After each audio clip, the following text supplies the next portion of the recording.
¿Qué sucede entonces? Bueno, por ejemplo, es de suponer que China tiene un problemón. Tiene muchas costas, tiene muchos chinos. México, pues ahí aparecen, somos poquitos, 6.300.000. Pero aún así son 6.700.000 que hay que analizar. ¿A dónde vamos 6 millones de cabrones, perdón por el inglés? ¿Y hacia dónde? Ese es el punto. ¿Y cuánto me va a costar? Y como si fuera cerecita de pastel, ¿y cuántos de estos 6 millones los voy a poder convencer de que se muevan? ¿Con qué condiciones les voy a garantizar que lo van a tener todo? A lo mejor no todo, pero por lo menos igual a como estaba. Pero aquí viene el paradigma más brutal. En las costas de Veracruz, por ejemplo, comenzó a verse el fenómeno del cambio climático. El gobierno del estado comenzó a hacer negociaciones y tienen un plan estatal de cambio climático que ha sido debidamente revisado, fue publicado en el año del 2011, y en cuanto los empresarios del sector inmobiliario vieron esto, incrementaron los costos de los predios y se han elevado en un 800%. ¿Quién lo va a poder comprar? Número uno. Número dos, el gobierno del estado les ha dicho: ¿quieren moverse? Sí, con todo gusto. Me lo pagas a 20 años, me te van a hipotecar. Como con cara de que le voy a pagar a alguien por algo que yo no hice. Es el argumento boliviano. Y también de mis colegas de Veracruz. Sí, me tengo que mover de esta costa, pero ¿por qué no tengo que pagar yo? Curiosamente, aquí tenemos a México, que está en la base muy baja de la tabla, y en la que sigue, que es América Latina, aparece México, es solamente en América Latina continental, y el que tiene problemones, obviamente, nuevamente, es el país más grande, y en este caso es Brasil. Y Brasil tiene problemas por ambos lados, porque cruza por él el río Amazonas y las costas que tiene en todos sus litorales. México aparece nuevamente con sus más de 6 millones de preocupaciones, ya no digo de personas, sino de preocupaciones, porque cada uno es una preocupación distinta. Pero además tenemos otro índice de vulnerabilidad, la que sigue, por favor. Y esta tiene que ver con el sector agrícola. Es decir, si va a llover más o si va a llover menos, tendríamos que saber cuánto va a llover más y en dónde, para entonces poder dejar de depender o programar sistemas de riego alternativo. Es decir, en esta gráfica, exceptuando el Reino Unido, que se puso medio mocho y no nos dio los datos, todos los demás tenemos un indicador que va desde un 9% en Arabia Saudita, que no hay manera, hasta, por ejemplo, Irán, que tiene un 45%, que sus tierras que dependen de la lluvia, y obviamente ahí se encuentran los Estados Unidos con un 84%. Pero y esta gráfica tiene un salto brutal cuando nos vamos a América Latina, que es la que sigue. Si quitásemos en técnica Jeopardy, quitamos el de arriba y el de abajo, la media nos dice que estamos en el 80 y tantos % de vulnerabilidad hídrica en la parte del sector agrícola. Y entonces ¿y qué hacemos con todos estos más de 114 millones de mexicanos a los que les tengo que dar de comer? ¿De dónde saco los tomates, los frijoles, las peras y las manzanas? No salen de la tierra, los que estuvieran en la tierra requieren agua. Y si dependo del ciclo natural de la lluvia, pues ya se jodió el asunto. Eso es por un lado. Y por el otro, generalmente uno dice: mis amigos economistas que están en la Secretaría de Economía y en áreas de Bancomex, y dicen: es que este año estamos abriendo nichos de mercado para la manzana mexicana en Japón. Y al otro año me dicen: no, ya se consolidó el mercado de las manzanas en Japón. Pero además abrimos uno para peras, y abrimos las piñas, y estamos mandando aguacates, y les dije: estamos exportando algo. Y no me lo pedí. Porque allá hay un mercado. Así como para generar leche se requiere que la vaca tome agua, para generar todos los productos que nos tenemos que comer, tienen necesariamente que pasar por ese proceso hídrico. Absolutamente. Entonces ahí tenemos problemas graves. El escenario no es nada halagador. La que sigue, por favor. Y entonces, esto que sigue son algunos de los avances, ya están, son cosas que estoy elaborando en la tesis de doctorado. Los presento no solamente por una cosa muy extraña, sino porque además ya están indexados. Es decir, En la Universidad de Guanajuato me dieron la autorización de poder participar en congresos, seminarios, etcétera, etcétera, donde tengan que ponerse un documento de por medio. Y lo que he ido poniendo de por medio en mis participaciones públicas son avances de investigación de la tesis doctoral. Y esto que sigue a continuación ya fue arbitrado y está ya publicado inclusive con el ISBN en México. Entonces no hay tanto problema. Ahí ya después tengo problemas con mis directores de tesis porque les voy a llenar una tesis con productos que ya están arbitrados, entonces ya no sé qué van a realizar. Pero ese ya será problema de ellos. Entonces, hay dos formas, o más que dos formas, hay una paradoja. Cambio climático, les he dicho formalmente, acá en el 79, ya como un fenómeno per se bien hecho, se crea el IPCC, sale la Convención Marco, pero curiosamente en ese mismo año del 79, de hecho 2 años previos, se da un elemento fundamental en el sistema monetario internacional y que se llama la Carta de Intención de Jamaica. Y la Carta de Intención de Jamaica fue una reunión del Fondo Monetario Internacional en Kingston, donde se modificaron los estatutos y las formas operativas del Fondo Monetario Internacional. Gracias a dicha modificación se incorporó la figura del SAP, que es el sistema ampliado del fondo. Con el sistema ampliado del fondo, lo que se logró es que países como México, que fuimos de los firmantes de los tratados de Bretton Woods, cuando concluye la Segunda Guerra Mundial, podamos acceder a líneas de crédito fácil. Ellos les llaman flexibles. Y es decir, que pudimos incrementar nuestra capacidad de endeudamiento en un 800%, con solamente poner una cartita de por medio. A muchos otros países les dicen, a ver, te voy a revisar hasta por debajo de los zapatos, para ver si me puedes pagar. México no tiene que pasar por ahí, no necesariamente. Y lo que sucede entonces es que tenemos por lo menos dos formas de entender lo global. Por un lado tenemos el cambio climático, que es global, porque es la atmósfera, es un bien público o un bien común global, donde se apela al territorio, porque son los países los que negocian en la Convención Marco de las Naciones Unidas, son los que dicen yo hasta aquí puedo hacer, son los que de acuerdo a la misma convención y al protocolo de Kioto tienen ciertas funciones, reglamentaciones y obligaciones. Pero cuando hablamos de la otra parte que surge de manera paralela, en el año de 1982 se da una modificación en el Banco Mundial, cuando llega Ann Kruger como economista en jefe. Y lo que hace Ann Kruger es cambiarle la vertiente teórica al Banco Mundial, acompañado de Ronald Reagan y Margaret Thatcher, que dicen el Estado es el problema. Y el Banco Mundial y el Fondo Monetario se nos vuelven neoliberales al 100%. Y en esta parte económica que va corriendo de manera paralela, resulta ser que el Estado es el problema, que las fronteras tienen que desaparecer, que el comercio, las negociaciones internacionales, el tráfico de mercancías, personas, y un largo, etcétera, etcétera, rompen y hacen que el mundo se vuelva difuso porque no hay fronteras. Y entonces tenemos dos formas de entender la globalidad, y lo paradójico del asunto es por las mismas instituciones.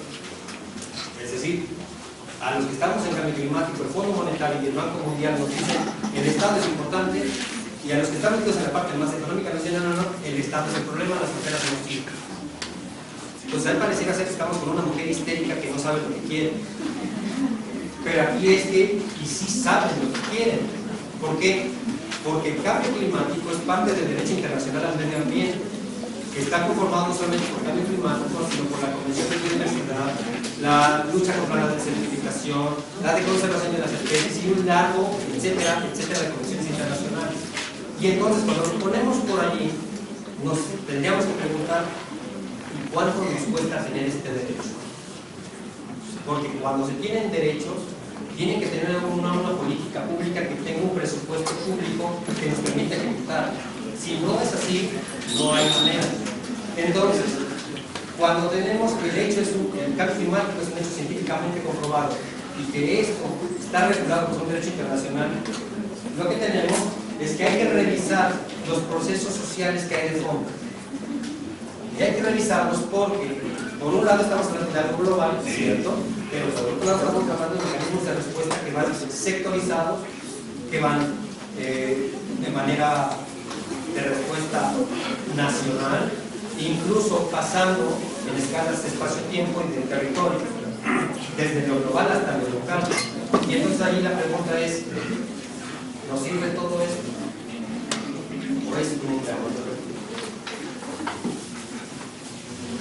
Y para ver, estamos exactamente viendo esto, que hay una imposición, me di a la tarea de revisar varios documentos que van desde el Banco Mundial, el Programa de Naciones Unidas para el Desarrollo, el IPCC, el Programa de Naciones Unidas para el Medio Ambiente, el Banco Mundial, la CEPAL, la Unión Europea, y un largo sinfín, etcétera, pasando por comunicaciones nacionales, programas de cambio climático de los gobiernos en México, para saber si semánticamente hay una coincidencia. Y resulta ser que cuando hablamos de calentamiento global y de cambio climático, nos vamos precisamente por cambio climático, que es lo que tiene una tendencia significativa por encima de los demás. Y cuando hablamos de análisis de contenido, estamos hablando de matrices semánticas, nada más.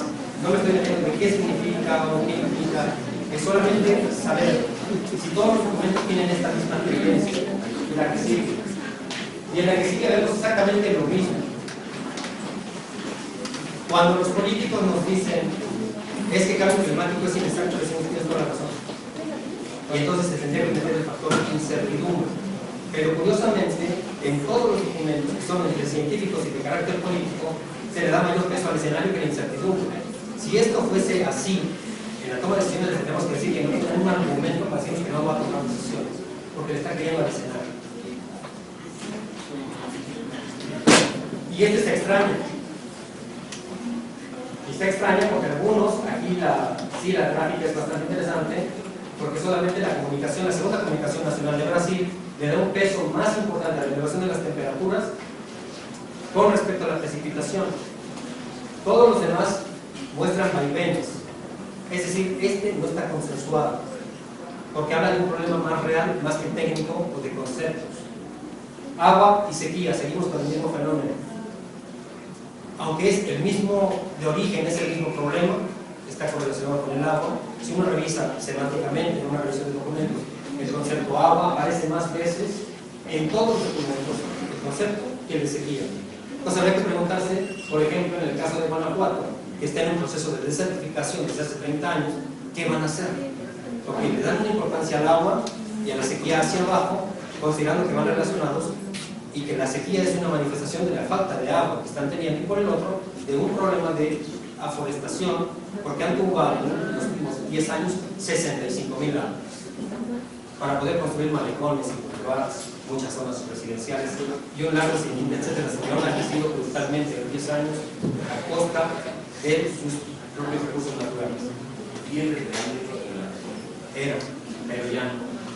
Y entonces, cuando estamos hablando de esta cuestión de los espacios territoriales como fenómeno analítico, tenemos que pasar del fenómeno global, de lo transnacional, a lo local.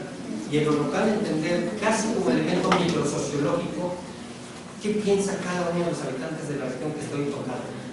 Porque hoy día, desde el año 2005, el Banco y el Programa de Naciones Unidas para el Desarrollo escribió una cosa que se llama el Marco de Políticas de Adaptación, y algo así es como si fuera el consenso de Washington.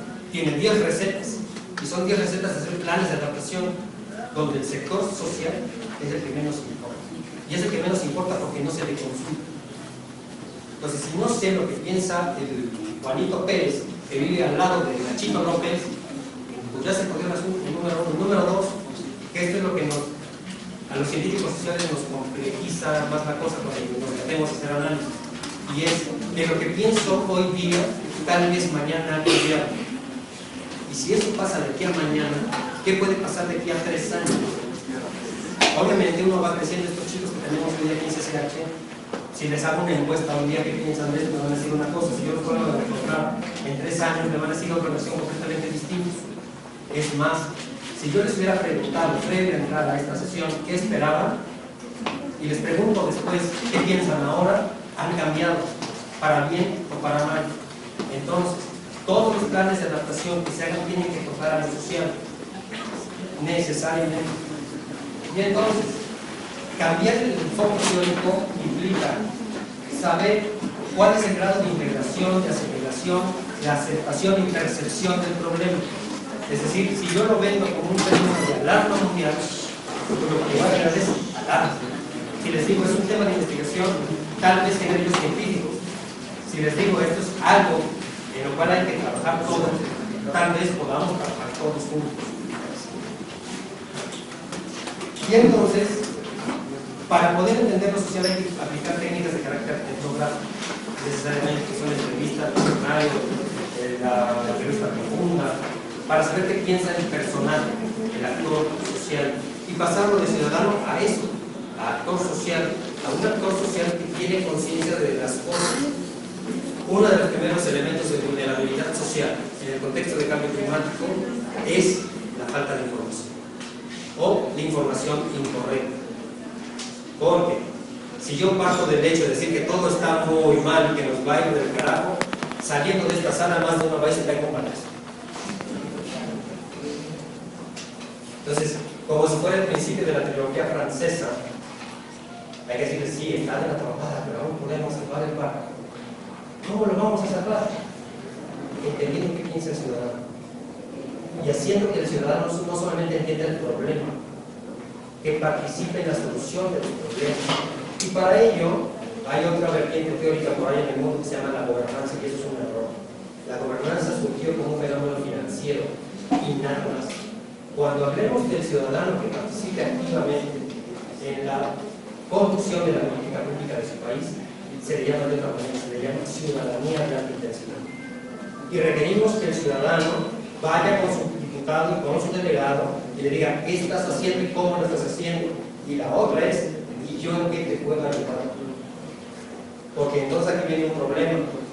Somos 7 billones de habitantes, pero 7 billones de acciones individuales no son suficientes. ¿Y por qué no son suficientes? Porque no están coordinadas. Si no nos coordinamos en un plan maestro, global, que nos permita cumplir con el artículo 2 de la Convención Marco, que es impedir que el cambio climático llegue a un nivel tal que se transforme en peligroso, entonces, si eso no sucede, pues tendremos que preocupar. Por tanto, es que decía yo, esto no es un movimiento social. Este tendría que ser una forma de vida. Y lo que podemos ver entonces es, una de las primeras cosas que tenemos que saber es y cómo el individuo vive con su entorno natural. Y no le estoy hablando medio ambiente ni recursos naturales. El entorno por sí mismo no tiene nombre ni apellido. Un parque es un parque y punto. Un pastizal es un pastizal, aunque yo le he puesto pastizal, pero a lo mejor el vecino que viene al lado le llama de otra manera. Y el hecho de ponerle el verbo a la cosa lo hace que uno se lo apropie. Y no es lo mismo ver el volcán desde muy lejos, a ir de excursión, a verlo por televisión cuando estaba haciendo unas erupciones hace como 10, 12 años, a vivirlo. Las comunidades que viven allí viven con Don Goyo, y Don Goyo es parte de su personalidad y de su forma de vida. Pero también, y en el extremo, tenemos las zonas de huracanes. México, todos los litorales son expuestos y están expuestos constantemente a los huracanes, desde escala 1 hasta escala 5. Y solamente aquellos que hemos nacido en zonas de huracanes, como este caso, sabemos lo que es un huracán escala 5. Y cuando estás allí, hoy que ya vivo en la Ciudad de México, tiene visto como huracán Yaguates. Pero a los colegas y paisanos míos que están todavía viviendo en Veracruz, ya que el huracán se lo lleva. Y mi abuelo decía, tengo 80 años viviendo aquí, he pasado 50.000 huracanes, uno más no me va a matar. Tuvo toda la razón, se murió de viernes. Pero hay que estar en la dinámica social para entender cómo vive y convive el ciudadano con estos fenómenos. Si yo no entiendo como científico social dedicado al clima cómo convive y cómo lo siente, no podré darle respuestas. Porque además las respuestas son típicas de científico baboso, es hace falta agua, ¿qué hacemos, científico? Tenemos una sequía, ¿qué hacemos? Nos aguantamos porque no podemos traer agua, ¿no? Entonces, esas respuestas que de pronto los científicos sueltan así como, plóngale, como si estuvieran jugando a las canicas, y a ver si le atinan a la que sigue para hacer chilas. Bueno, son las que me preocupan, y me preocupan porque no están midiendo lo que está del otro lado. Y lo que está del otro lado no es un escenario, y no son una bola de... no, son ciudadanos que tienen necesidades, que tienen preocupaciones, y que por supuesto requieren respuestas.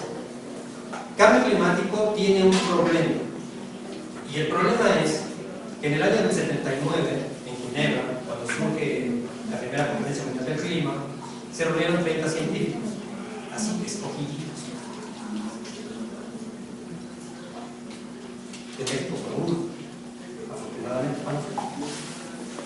Pero salieron con una consigna brutal que se valida en el año del 91. Y es que cambio climático, como hecho científico o como disciplina científica, tiene que ser una ciencia políticamente responsable. Y cada que me dicen esto estos colegas, les digo, a ver, ¿en qué momento la física surgió así?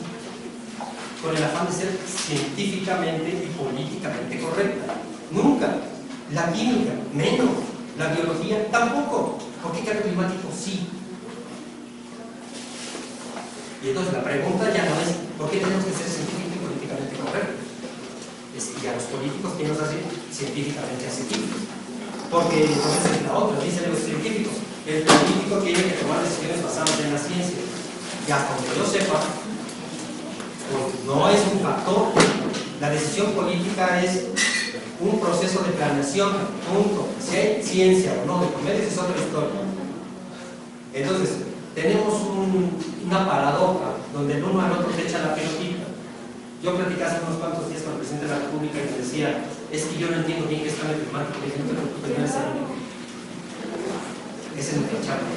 Decirles a los demás que lo que estás haciendo puede estar mal, pero lo estás intentando. Y lo que vamos a ver entonces es una zona de investigación. En esta zona de investigación, que ya les he ido diciendo más o menos cómo estuvo la cosa, está el TEC de Monterrey, el campo que vemos allá en el recuadro en la parte derecha, está en un semicírculo. Es un campo de fútbol americano que tiene el TEC de Monterrey, que es el pasto artificial, que cuando México va a jugar la selección mexicana de fútbol, nuestra heroica que juega hoy, cuando va a jugar el pasto artificial entrega el aire. Pues para que vean qué lejos estamos del TEC de Monterrey, y tenemos escenas como la que sigue. Pobre, pero además resulta ser que viven en un dique. Y viven en un dique porque tienen un muro de aproximadamente 5 metros, porque ahí, del lado derecho, en la parte superior derecha, lo que tenemos es un muro de contención. Lo que está del otro lado del muro es el periférico sur. Cortaron el monte para poder hacer el periférico. Eso ya lo sabíamos. Pero lo que no sabemos es que estos fulanitos iban a meter aquí a construir desde el año del 57. Y del otro lado, por eso es que está esta otra gráfica, lo que tenemos en la inferior izquierda, tenemos un muro de contención. Y tenemos un muro de contención que no rebasa más allá de 6 predios. Y son 6 predios, que es lo que da la cuadra. Pero el muro de contención es porque del otro lado lo que tenemos es una zona industrial. Entonces son grandes zonas industriales, son 5 o 6 nada más las empresas que están allí, pero les han formado un taponcito. Y cuando llueve, se inundan a huevo, porque es como una palanca. Están en un declive y después cierran el paso al cauce y se chingó la zona. Perdón por el libro. La que sigue, por favor.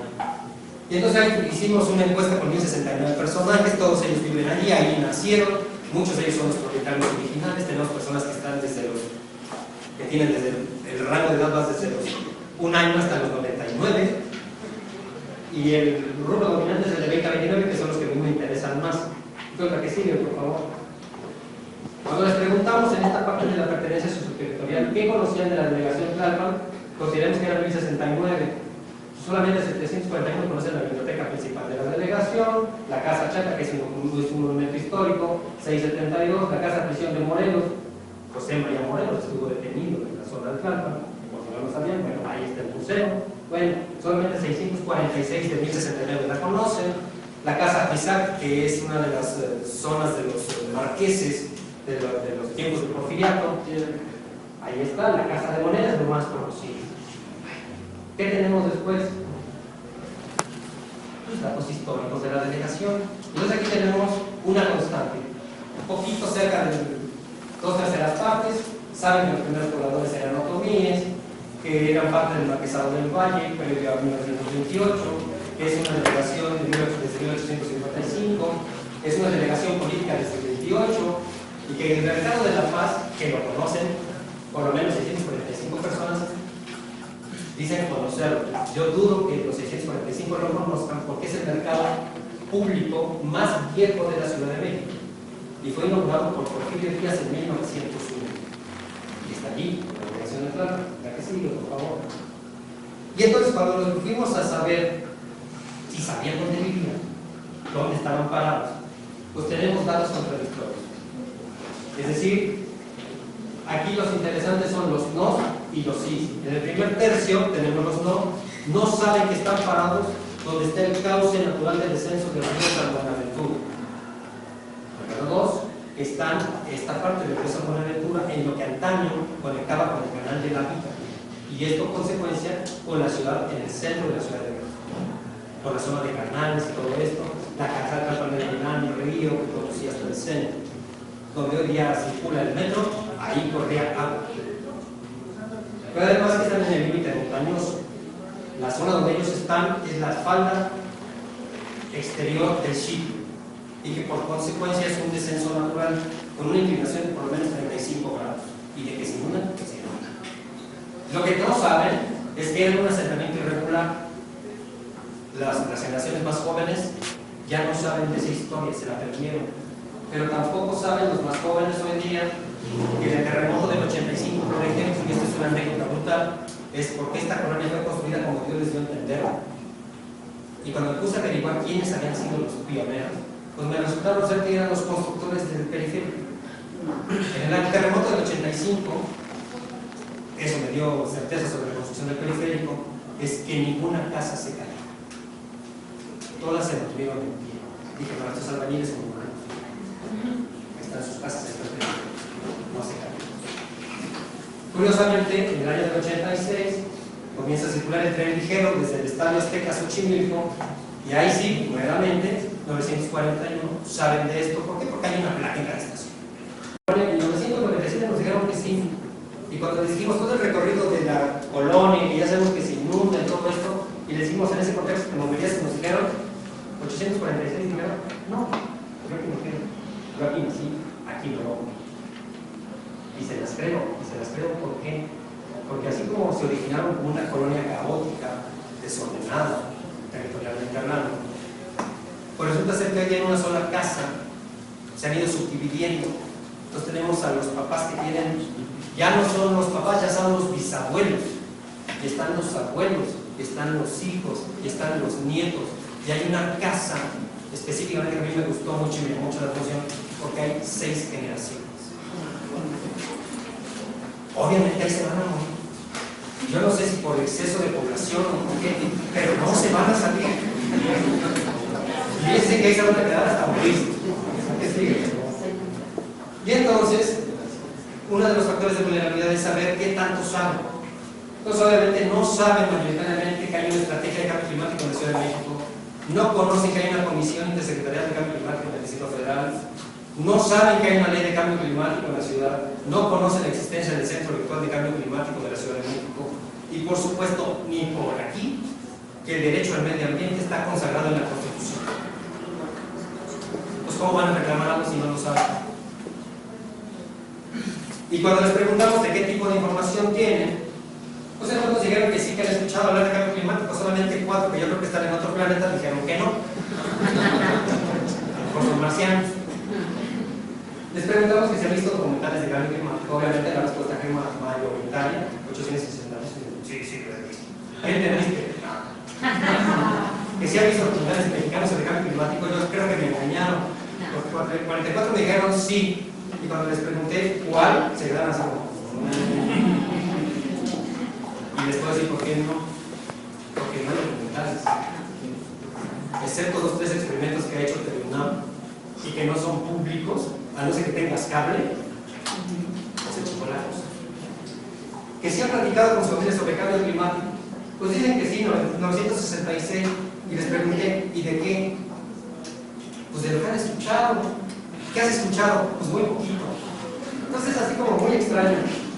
Y entonces la respuesta siguiente fue, ¿y les gustaría recibir más información? Y ahora me dijeron, mayoritariamente, sí. Y cuando les pregunté, ¿de qué tipo? Me dijeron, sencilla. ¿Cómo es sencillo? Y entonces ahí viene un reto para los científicos, ¿no? Y a los comunicadores y a los comunicólogos. ¿Cómo hacemos que esto sea sencillo? Que la gente de a pie lo entienda. Ese es el reto, uno de los tantos retos que tiene el cambio climático. Y entonces qué habían visto, qué habían escuchado. Hay una gráfica que no puse, que les pregunté a través de qué medios se informaban. Brutalmente mayoritaria la aceptación del Canal 4 de Televisa, después Canal 7 de TV Azteca, y así por el estilo. Los chavos hoy día, las generaciones de 20 hacia abajo, solamente se informan a través de internet y cosas así, han diversificado los medios.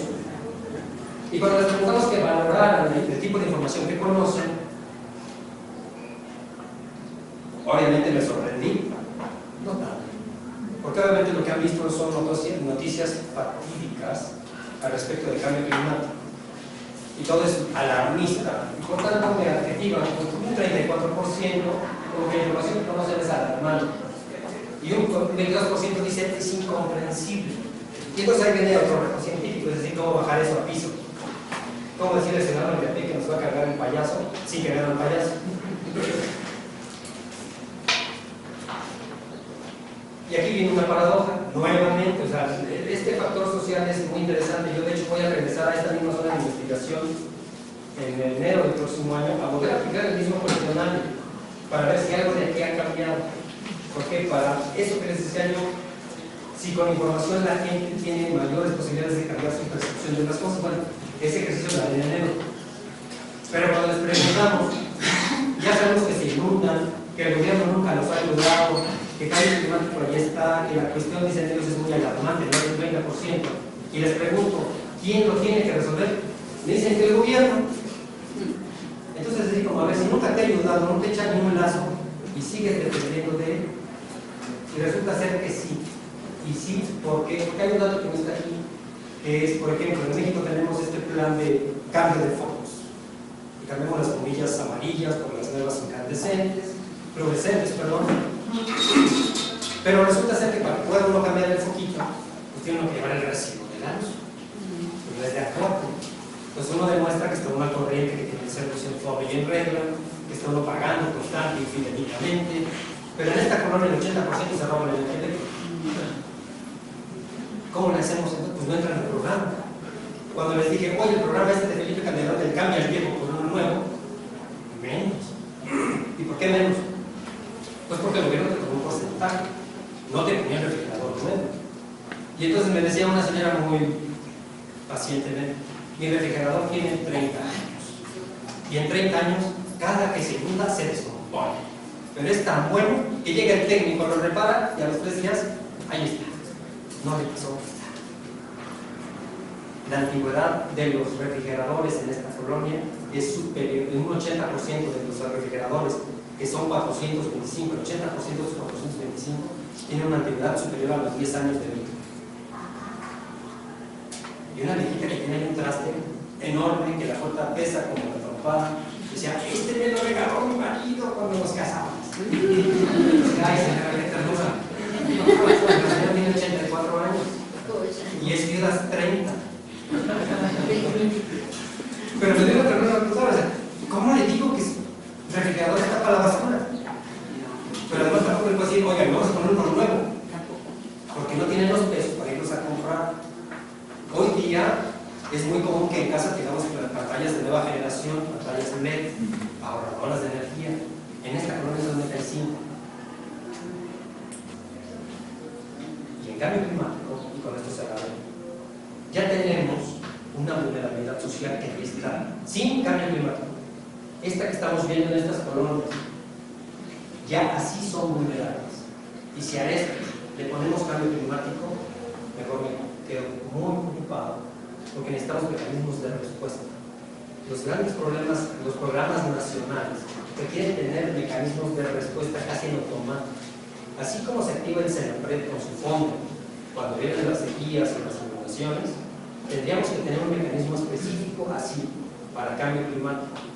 Pero para ello requerimos hacer un diagnóstico situacional caso por caso, o colonia por colonia, y decirle, bueno, aquí está el diagnóstico, pero si no lo atacas hoy, de aquí a 3 días, se muere el diagnóstico. Entonces tendríamos que tener esos mecanismos de respuesta que nos permitan decir que estamos haciendo cosas.